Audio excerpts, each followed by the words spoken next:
Andy Kolodgie, welcome to the show, my friend. I was looking forward to this for like the 3 weeks we had it scheduled. I was looking really pumped that Tim connected us, and we're gonna get really into the SEO strategy today on this call. So, how's your day going today, man? Thank you, man. Thanks for having me. It's going good, man. It's a sunny day down here in Virginia, 92 degrees, hot and Oh, humid just as usual. So it's pretty good. are you down in the DMV or what part of Virginia are you in? Yeah, down the DMV's right outside of. We're in Alexandria right now, so we're like 15 minutes from DC, kind of thing. So we got all the big competitors in here. We had the Express Home Buyers people, the Four Brothers Buy Houses people, all the good stuff. I'm sure you know most of them. Oh, I know those cats. Good old Yeah. John Carson and Brad Chandler, man. Those are big dogs, dude. You got Market Pro down there. You got a lot of big cats. House Buyers America too. I mean, they're the one that nobody talks about too, which I always find is funny. Yeah, man, that's wild. Yeah. So how did you end up in Washington? Like, just give us your background. Like, how did you get to DC? You said you were from Maine. Like, I don't really know you that well. So this is a kind of a self. Yeah. Yeah, man. So I grew up in Maine, went to college down at Virginia Tech. And then Liz, who's my partner and spouse, et cetera, she went up to Vermont after college, and I went down to Fredericksburg, Virginia, which is a little farther south. And we spent a lot of time like traveling to and from kind of thing. It was like the weekend flight out of Dulles, the weekend flight out of DCA, that kind of thing. And then we ended up here, got her to come down here, and then we kind of got on the real estate thing. That's awesome. Yeah, man. Yeah. So what were you doing before real estate? Like, you seem like a young guy like me. Yeah, so we're both in software engineering, actually. So I was working for the Navy as a software engineer, working like littoral combat ship, which is it's like kind of like a cruiser kind of thing. And then she was kind of like cruiser, and she was working on the E2D program, which is like the plane that has a giant radar dish on it. Flies around, helps planes figure out where they're at, kind of thing. So yeah. So you were down nerd stuff. Yeah, right. So were you like kind of working in like Annapolis over there, like by the Navy or Norfolk, that area? I was working at a Dahlgren, which is, it's funny, if you're like in the Navy, you know where Dahlgren is, but if you're not, or if like, you're not part of that culture, then you might not know where it is. But it's basically right outside. It's like right on the border of Virginia and Maryland, and it's right south of DC, kind of thing. And then she was working out basically by the airport and stuff. Got it. Yeah. So it's one of those engineer guys. Yeah, one of those engineer guys, that's for sure. Yeah, we were talking about this earlier, but like it's the analytical people, right? Like, and something that we've noticed a lot as people get into the real estate industry is you find your path, right? Like you probably more of like a salesier background kind of thing, or you like talking to people, right? And so you find yourself, talking to people more often, right? And so we were more technical. We came from a technical background, and so what better way to get into real estate inevitably than to, kind of go down the SEO or the PPC type path, right? So everybody finds their way. Everybody's marketing channels is a reflection of, I think who they are at the end of the day, which I think is something that Tim Oplett coined, actually, but not to steal from him. No, that's so true. Tim's a good mutual friend of ours. Actually was at his wedding last month, man, and that was a good time. Awesome. I said I made a joke because it was like down the street from where I live, because I live in UTC, and La Jolla is the next neighborhood over. Mm-hmm. And I was like, Tim, man, you're such a nice friend because you knew that I lived 10 minutes away and you happened to have your wedding in the most convenient location. I could have freaking walked there. It was like literally down the street. Like you make a left and you freaking go down there, and there was the wedding. So it was like the most convenient wedding to ever go to. But anyway, I digress. And what you said there is something I see a lot of new real estate investors struggle with hard, is they might be really social, right? And they want to get good at internet marketing, which is something they can do. But honestly, they're probably better off learning direct mail, learning calls or texting, anything where there's a lot of like upfront communication. But then the introverted people, like there's a guy I'm JVing a deal with right now. He's actually an engineer. And I was having lunch with him in New York, and I said, dude, I'm super surprised you're not like an SEO wizard because you're so like methodical with like what you're telling me, because he was sending me deals to analyze. And I saw his notes, and he sounded like he was an engineer. And then I found out he was an engineer. And I'm like, oh, that makes a lot of sense. And he's doing a lot of direct mail. And I'm like, I'm surprised you're not doing internet stuff because of his personality and, how he kind of thinks about stuff. So it makes sense that you're doing that now. So you get into real estate. Like, how did you how did you get into your first deal? Because a lot of listeners are new and they want to know how do these guests get their first deal? Because it doesn't seem believable at first until they make their own money in the game, and then they go off and do the hundreds of deals. Yeah. So, I mean, I think we originally started with PPC, and we were spending like, it was like 10 grand out of your pocket, like every That's 5 minutes, it scary. felt like, right? Yeah. And we were always going up against other people, right? We're never the only people in the appointment. There's always Express Home Buyers in the appointment, Four Brothers Buy House in the appointment, Market Pro Home Buyers, like, all the big names, right? And you're like brand new, so you're just like, you're getting creamed every time. Yeah, it's walking the lambs to the slaughter, man. It was awful at first. Gosh. But over time, like, we found I would call them mentors in some ways, in the real estate space, and they kind of, I would say, taught us the ropes in a lot of ways. We would bring the leads, they would help us close the deals, and we kind of got better at it. We're doing some of it on our own at some point as well. And then it finally got to the point too where we were generating so many leads that it was actually too hard for like just me and Liz to like kind of do the phone system kind of thing. And so we had to actually kind of partner with them full time for a while there, to kind of take on the leads in the DMV. I think at the peak back then, it was like 60 or 70 leads a month, which was, that felt like a lot for like one person, one market. And especially in like, it's kind of like Dallas or anything like that. You try to drive around the area, man. It's like, it's an hour drive no matter where you go. So it's like the whole day, and we weren't virtual yet.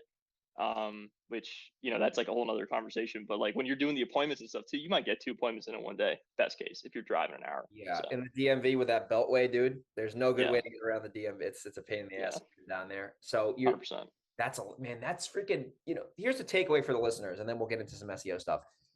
If you're really good at something, and like before you get started in real estate, if you're really technical or you really love computers and, coding or whatever it is, you should play to your strengths, not play to your weaknesses. If you're really extroverted and you love screaming and yelling and hearing sellers curse you out, you should probably cold call and do text messaging, because you're going to eventually get deals there, but you're not going to be like bored on the computer trying to get your website to rank to number one. You're going to be out there prospecting, and you're going to be, dealing with human beings who might not want to sell right now, but they might want to sell in the future, which is what a lot of these prospecting deals are. But if you're an introvert, you're really better off getting good at these internet leads, SEO leads, because ultimately, I was telling someone the other day, I said, really, the way you have to look at SEO is, and I'm sure you could agree with me here, is you're really building a long-term asset that will produce leads for you somewhat on autopilot, assuming you're doing the work consistently.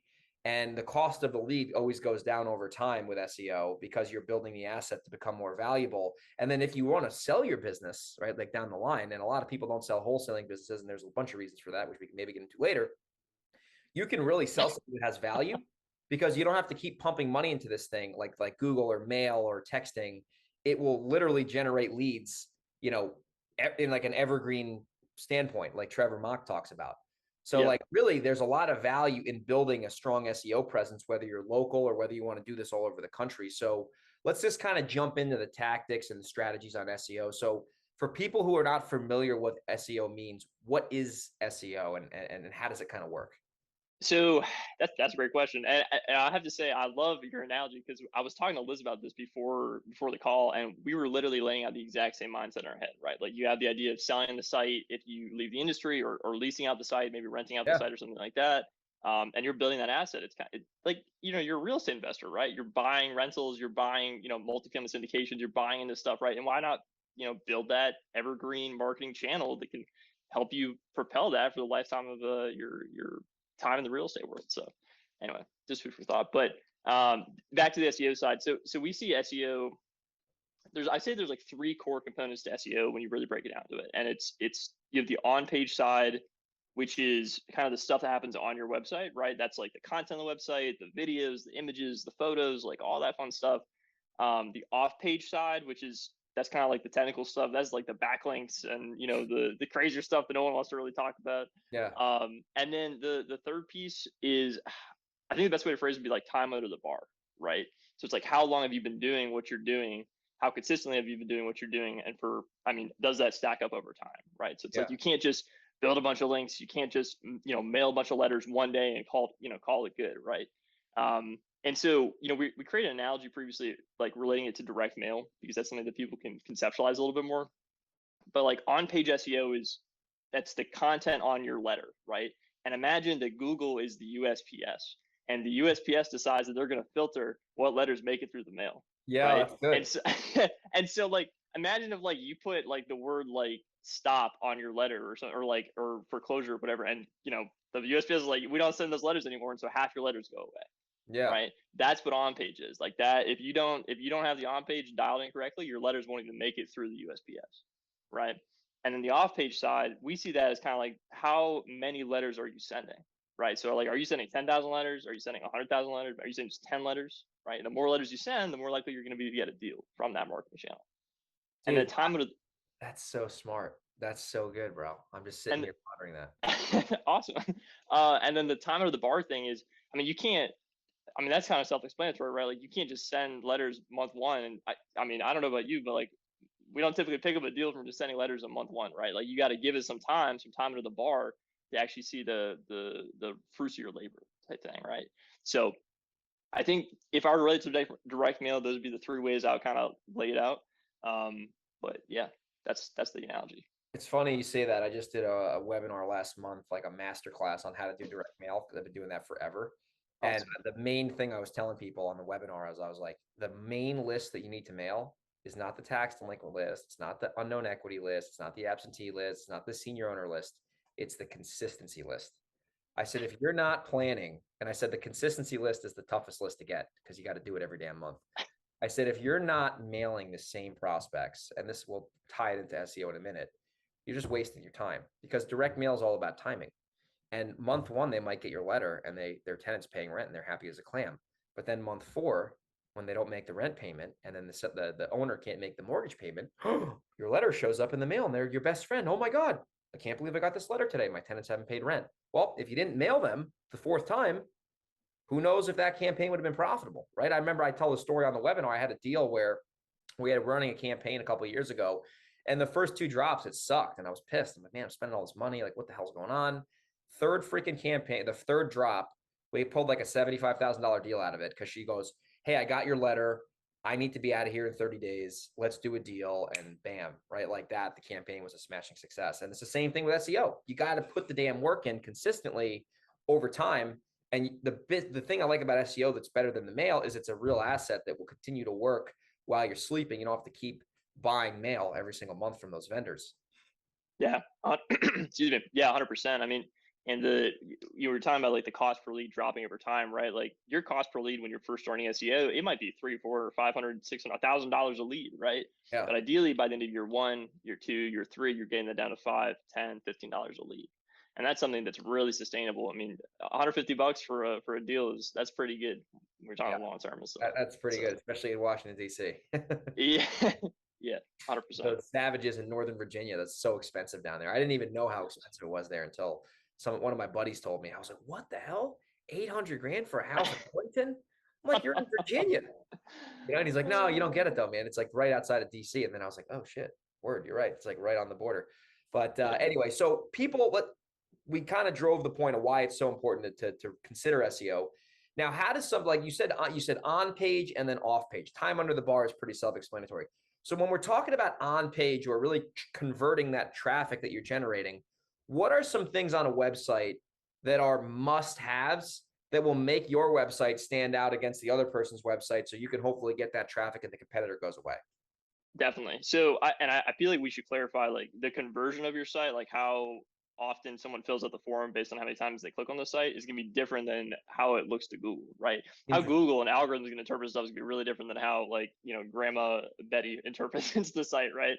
But for Grandma Betty, like, she's looking for photos of your face, right? She wants to see who she's connecting with.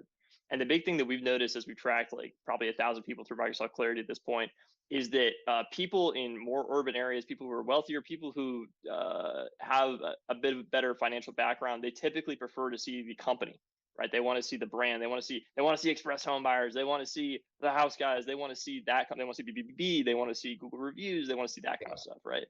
And then the rural, maybe less financially backed seller, they're looking for the person.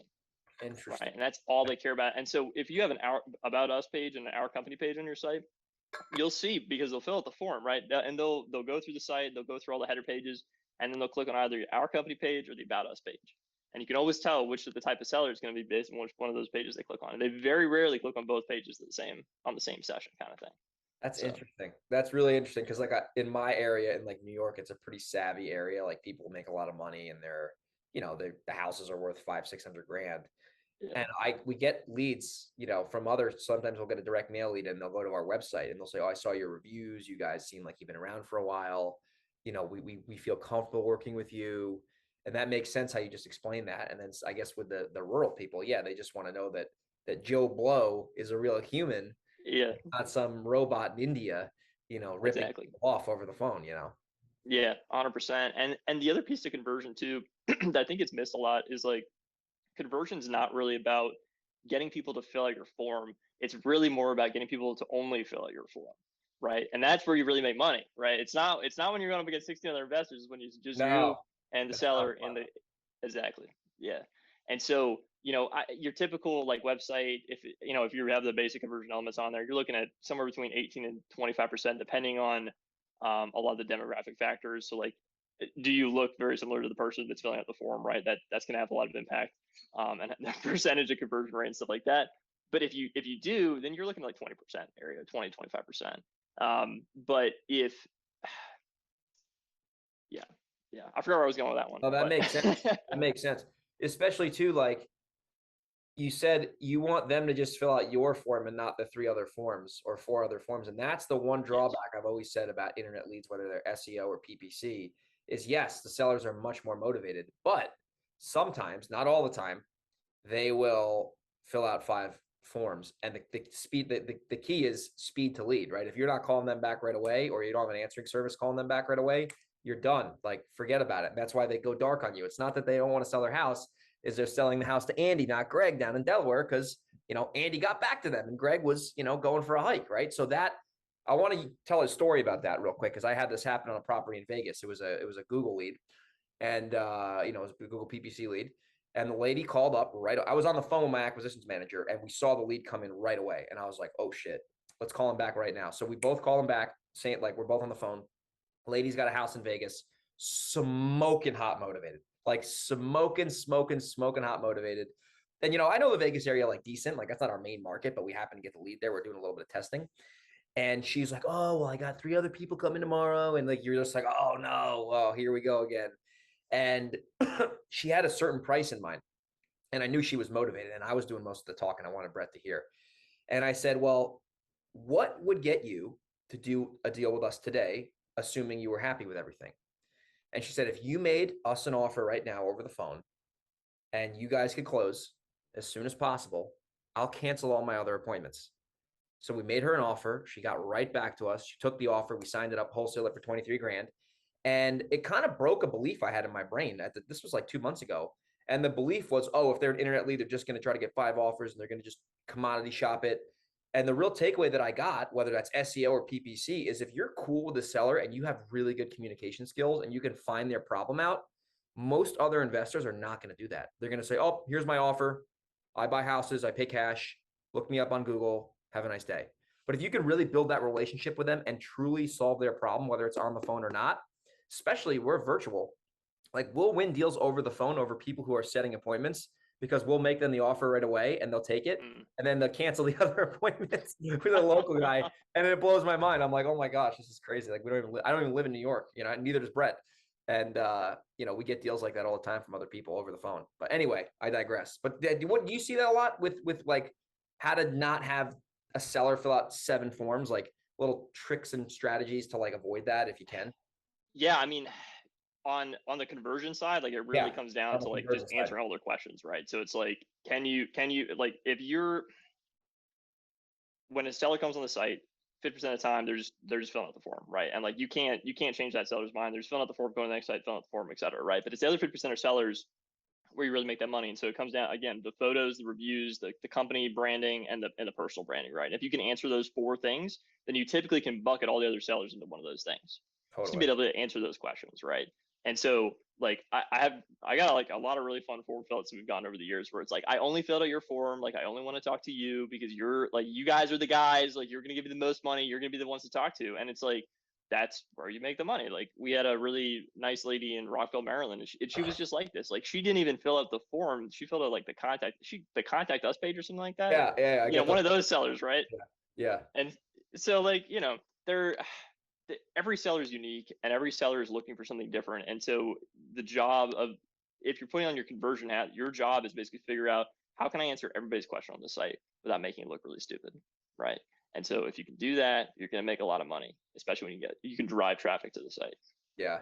Do you want to hear another cool SEO story that you're probably not going to believe? This is the most Go for ridiculous it. deal I've ever done. Like in terms Yeah. of, I couldn't believe it. Because I just like because I want to take the point that you made and use a story to make it like more memorable. Sure. I'll never forget this, bro, ever. So this was in 2000. This was last year in January. I'm at dinner. This is before I had a team. I had one assistant, but didn't have Brett working on the team. And this guy reaches out to me on SEO. This is in Saugerties, New York, 28 Brady Road, Saugerties, New York. Everyone can look it up, right? And he goes, I need to sell he actually he was from Virginia, moved to Brooklyn. And he's living in Brooklyn. He buys his second house upstate in Saugerties. Saugerties is like kind of like the top of my market. Like that's like as north as I probably want to go. And he goes, hey, I got to sell this house right away. And I'm like, well, okay, I'm like, no worries. Let's talk about it. And this is a Saturday night, right? I look up the property and this guy reaches out to me. Like it wasn't a prospecting deal. I find out he buys the house. His name's Philip Kim. I'm just going to say it. He's not listening to the show, but his name's Philip Kim.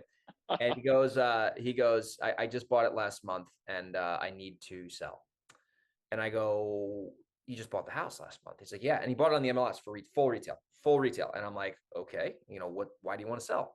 He won't tell me why he wants to sell. He's like, I got family issues, health issues. Like he was very vague about it. I didn't want to press too hard and get him to like, kind of like back away. So I'm like, no worries. I told this guy to put the house back on the MLS probably 17 times. I'm like, you should just put this back on the MLS. Just put it back on the market, sell it for like, 30 grand less. And, you'll get out of there and not lose too much money. I don't want to do that. I'm like, all right, well, just want to let you know my offer is going to be a lot lower than, what you're probably expecting. Because I got to justify to the market why this property just sold for like way less. And now why am I trying to sell it for way more? Because someone will see that it was bought for X, sold for Y. Now he's trying to resell it for, Z. Like what the hell's going on here? Long story short, he had other investors go to the property, make him offers. He took my offer and he brought $70,000 to the closing table for me to buy his house. He brought 70. He wrote a check for 70 grand because that was the gap between what he owed and what my offer was. And I wasn't trying to take advantage of him. I just told him, I'm like, this is where I need to be at in order to make a reasonable investment decision. He was that motivated and he trusted me over the other people because number one, I was upfront with him. I was transparent with him. And I told him exactly what it's going to be like if we did business and the other people didn't. And he decided to pay me more money to buy his house versus the other people who gave him more money because he wanted his problem solved. So the point of that story is that don't get too concerned when you're dealing with other investors. If you are a true problem solver and you really have their best interest at heart and you're genuine about it, you're probably going to win the deal over the other investors, right? Especially if it's about 5 or 10 grand. Like sellers don't care about that when they're selling their house for 400K. But I mean, that was an SEO lead. That guy came to me and, the website obviously converted him and he went with us at a way lower price because of the trust factor. And people just don't really think about that. They're just like, oh my God, they got 5 offers. Oh, forget about it. Oh, this doesn't work. I'm going back to text messaging. And it's like, no, man, this does work if you work it the right way, 100%, man. Isn't that ridiculous? Awesome. Have you ever That's ridiculous, man. Have you ever had a seller bring money to the table for you to buy? No, definitely. No, I don't think anyone's ever brought money to the table. We've had sellers like sell multiple properties and stuff like that, but nothing like bring money to the table. I've had three. That's crazy. I've had three of them. I had one for 20 grand. That was a good one. That was a direct mail guy. 20 grand. He paid me 20 grand to buy his house. It's unbelievable. Unbelievable. Maybe these New Yorkers, they just got so much money they don't know what to do. Yeah, apparently, man. Yeah, I figured you get a kick out of that. Like, I couldn't believe it. I'm like $70,000. Telling my buddies about that. Like, well, I got that lead, man. I'm like, yeah, well, you didn't get it. I got it. Yeah. You might have talked to him. But anyway, so off page. So what are some practical things that investors listening to the show can do right now to slowly but surely get their SEO ranking up? And obviously we're not going to get into the technical weeds because that would take 4 hours. Like what are some high level things that people can do to slowly get their highly converting website? Preferably they should use Carrot, in my opinion. I think those are the best sites out there to, rank over time. And it's a practical thing so they don't have to become like an engineer like you. I mean, I think typically with the backlink stuff, like you're going to run into a lot of problems if you try to scale that to places like Fiverr and stuff, right? Because we've seen that happen a lot of times. People do it, they'll get a penalty, they'll be upset, and then it's like they have to restart, right? But what we found is that people, when they try to go the free ways, if they like try to do like Facebook links or Twitter links or things like that, they don't make any progress. And so the only real ways that I've seen people make progress doing it for free is using things like Haro, or even Turkle, which is another service. Source Bottles, I think, is another one as well, which is basically where you can like write a response to a reporter and they'll give you a backlink in return for writing some super awesome response, right? So you might be writing a home light about how you buy condemned houses, or like what are the 5 steps you take when you're looking at condemned house, right? Yeah. And then Homeline will give you backlink back to your site, right? So the backlink stuff is really tricky, right? Because it's like that's the kind of I wouldn't call it like the dark arts of SEO necessarily, but it's a place where people can really get messed up. And so without going too technical on it, it's hard to give like a very specific answer, if that makes sense. But backlinks are the key to doing it. You need the backlinks. That's where you definitely traction. You definitely need all 3 pieces, right? So like you can't win. It's kind of like going back to the direct mail example. Like if you just send out a lot of mailers, but they all say the word foreclosure on it, and the USPS like stops the word foreclosure, that it's like you're not going to rank, right? Same thing with the on page. If you send a bunch of letter, you only send out 1 letter, but it's a really good letter, you're not going to get any deals. So it's like you have to have all 3 pieces. You have to have the on page really dialed in. That's your keyword density. That's how are your headers dialed in, things like that, right? Maybe getting enough entities on the page and both the spread and then the depth of entities. But then when you go to the time under the bar as well, it's like you have to be just doing this consistently for 3, 6, 9, 12, 18 months to really see an impact, right? Like if you're expecting to get major progress after 2 months, you're gonna have a really tough time.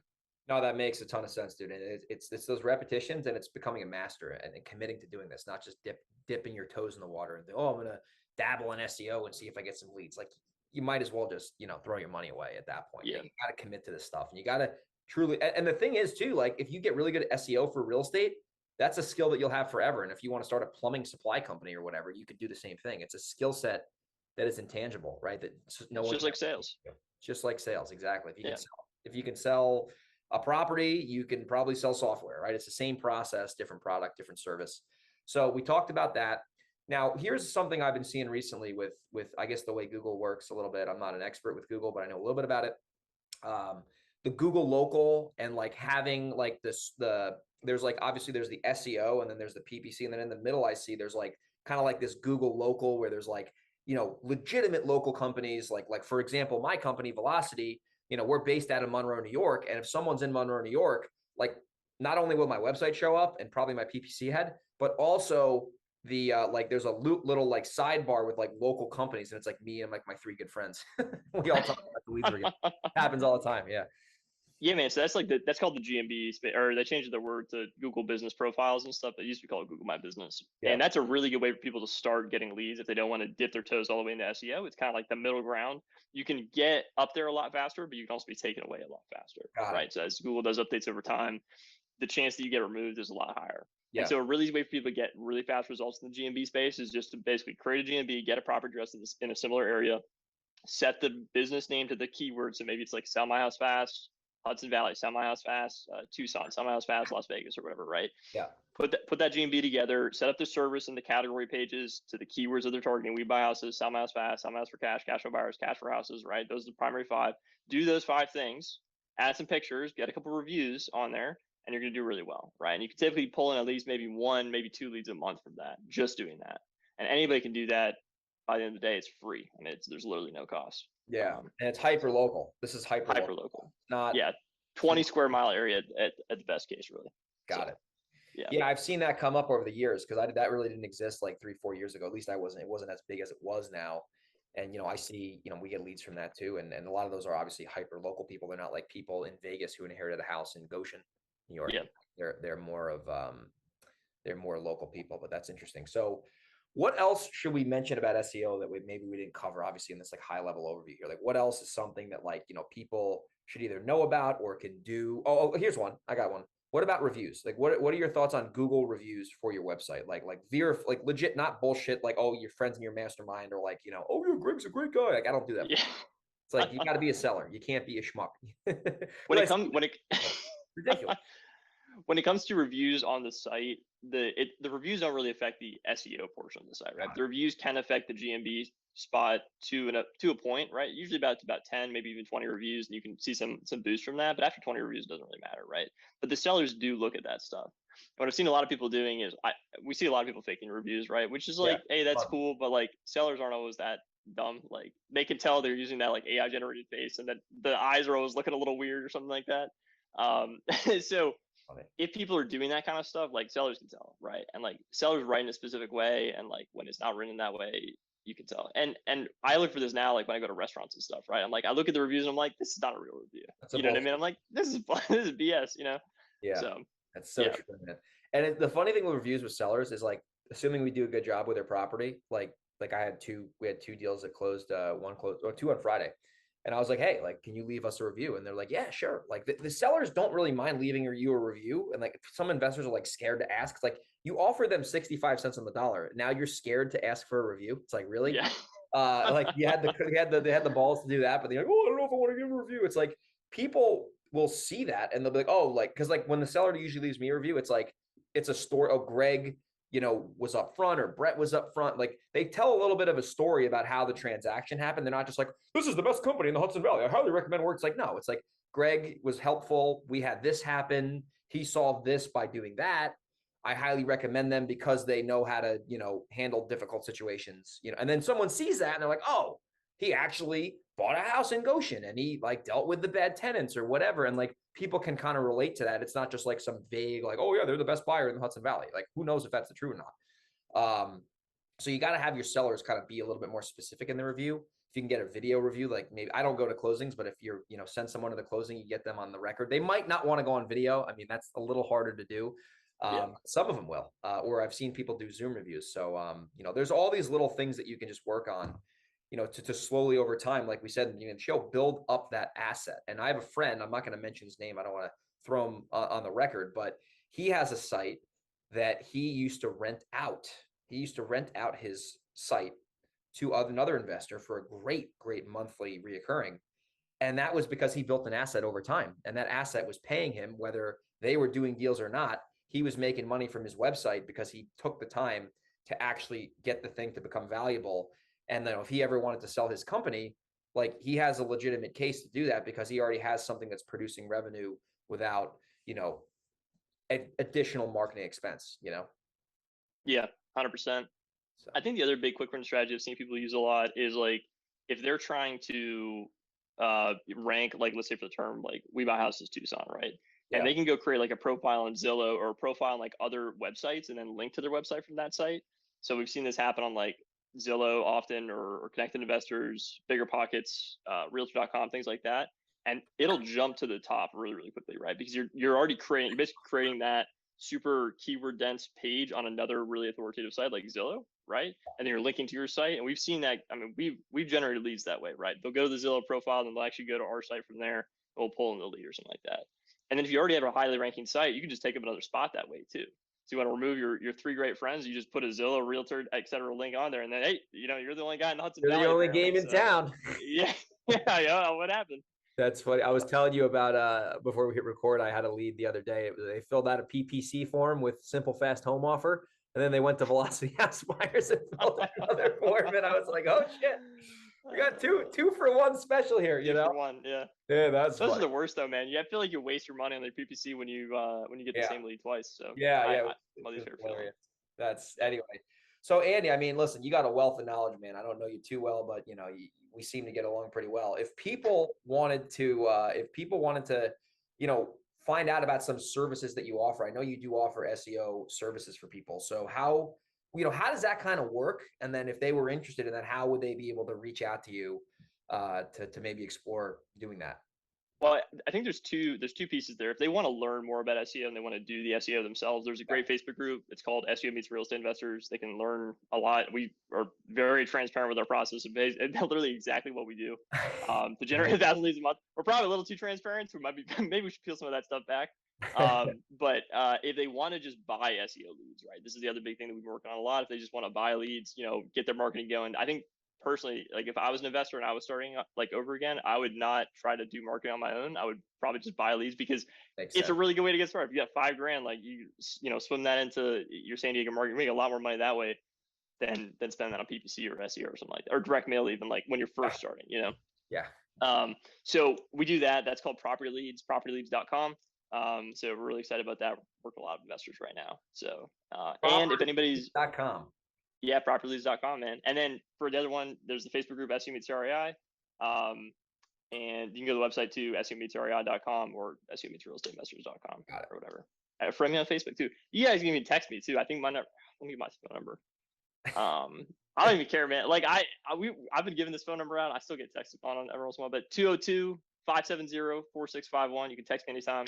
I will respond to everybody who texts me. I love it. You got that Washington, D.C. zip code, bro. 202. Yes. That's right. Yeah. That's awesome. We'll make sure we have those links in the show notes, so people know how to reach out to one of your websites if they want to buy leads, or if they want to, potentially have some other SEO services. And then we'll have your phone number in there. And man, I really appreciate you hopping on the show today, man. This was a lot of fun. I think the listeners got a lot of value. And really, if they did get value, they should re-listen to this episode, replay this thing, share it with your friends, give me a ranking on Apple if you're so generous, and re-listen to this. Because I say this, because a lot of people, they just listen to podcasts, especially a technical podcast like this. Listen to this thing 5 or 6 times and then really come up with a game plan to implement what Andy shared, because he knows his stuff. This guy's the real deal. I don't bring jokers on my podcast. I only bring real people on the podcast. So listen to it again, and reach out to Andy if you want to, really get your SEO knowledge increased. And Andy, man, I really appreciate you coming on the show, and I hope you have a wonderful rest of your day. Thank you, man. You too. Thanks for having me on, and looking forward to talking to everybody. Thanks, guys.